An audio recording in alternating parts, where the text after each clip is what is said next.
Hi guys, how you all doing? Today I wanted to talk about sheep's cheese, Maltese sheep's cheese. We call them Gbejniet, which literally means little cheeses or little cheeselets. So you've got the fresh, you've got the semi-dried with pepper and without, and the completely dried and cured in vinegar, which is only served with pepper. They're really easy to make. They're super traditional in Malta. So today I just wanted to go through the process for all the four types of cheeses. Just a kind of complete guide, or basic guide anyway, on how to make them.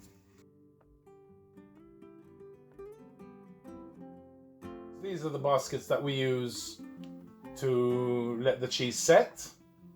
They're pretty hard to find, even in Malta nowadays. If you want a set of these cheese baskets, or wheeleb, like we call them in Malta, send us an email at lukeandsarahsoffgridlife@gmail.com.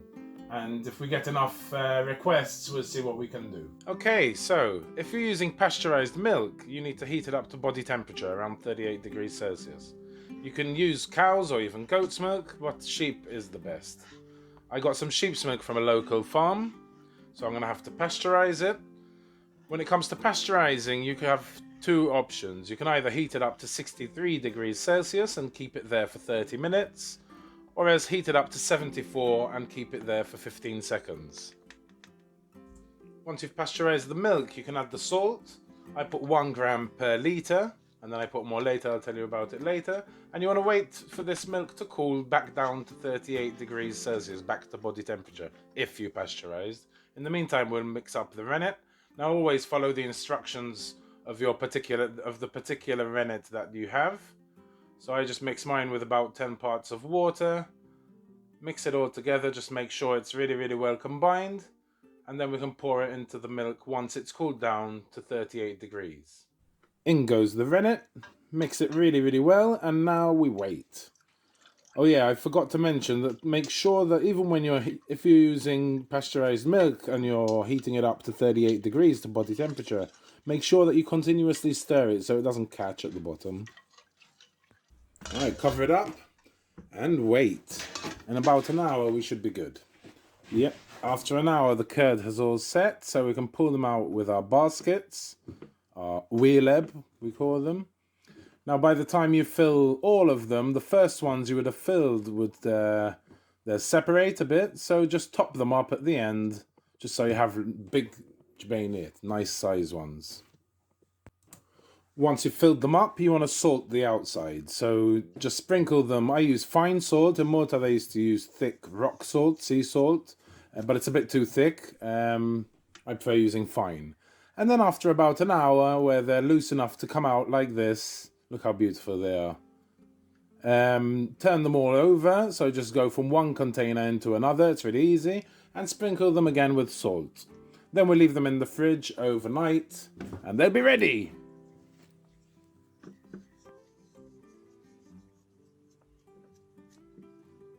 Ready, so after a night in the fridge, we're ready to air dry them, so like this. These are the fresh Gbejniet. So these are the fresh Gbejniet, and these are good to fill ravioli with, or have them as they are, or fill pies. We do a lot with them.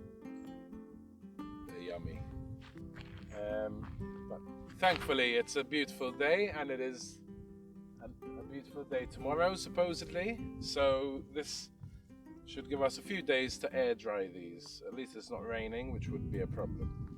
So we'll just lay them out on this, and this is like an air dryer, just so insects don't go in, and it's covered from the direct sun. So we'll just lay them out and dry them for a couple of days to get the next stage, which would be the Moxxi, which are semi-dried.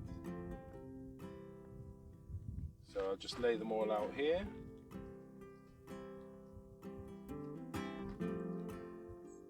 Yum.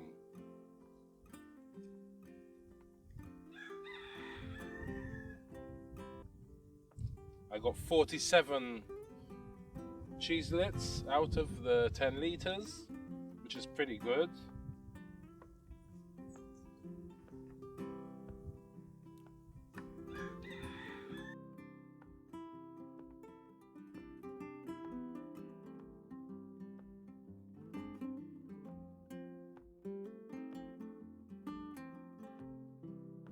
Okay, so these have been here for 3 days, and these are good for the second type, which are the Moxxi. As you can see, they've still got they're still soft, but they've lost quite a bit.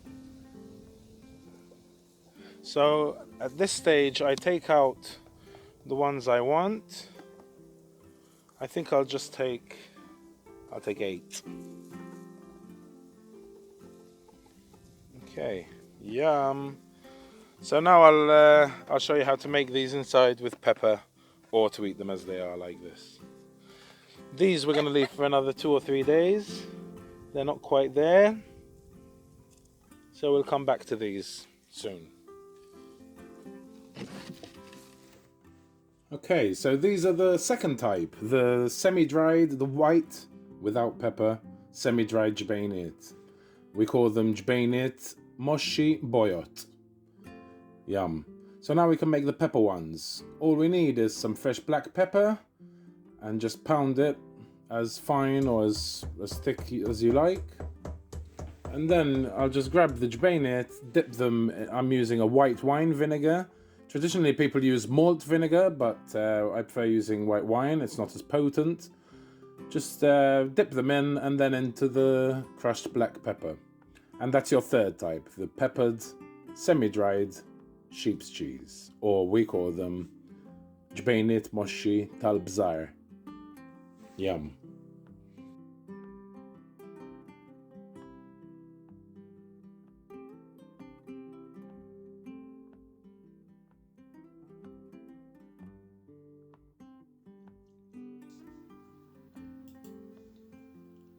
On to making the vinegar solution to cure the totally dried Gbejniet in.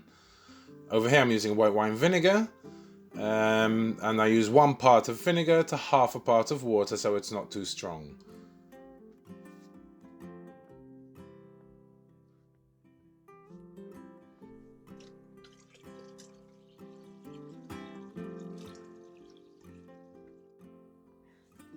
Once you've got your vinegar solution ready, you can throw your dried cheeselets in. Now these, I didn't dry them out completely just because the weather has really changed and it's going to be raining and it's super humid. It doesn't really matter because I'll be eating them within a month, which is fine. But if you're going to keep them for a longer term, try and dry them out even more. Like this was 5 days, but I would go, well, depending on the weather, like I said. So if you do keep them for long storage, you'll want to give them a stir every now and then. Try not to break them up like I'm doing now. Okay. And now, oh, I forgot these two. Put those in. And we'll just keep this in a cool, dark place for at least a week. Okay. Alrighty, it's been a week. I just pulled one out of the tub onto some freshly cracked black pepper and just mix them all around and get it coated in that pepper. You can put them in a jar with olive oil as well. There's a lot of different ways to do this. Some people put them in like this, with a bit of olive oil and a tiny bit of vinegar, and just leave them in a jar out of the fridge. If you do use malt vinegar, these will be much, much darker.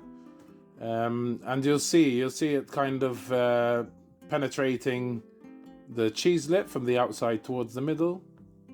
But anyway, time to taste. I haven't got any galletti, but I'll just have some like this. Okay.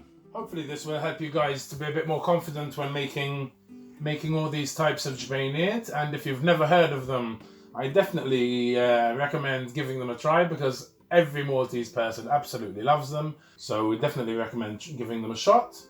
I hope you enjoyed this video. If you did, don't forget to subscribe and hit that notification bell. You can support us further on patreon.com and look for Luke and Sarah's Off-Grid Life. If you have any questions regarding the production of Gbejniet and any tips I can give you, just go ahead and ask any questions in the comment box below. That's it from me. Take it easy and see you soon.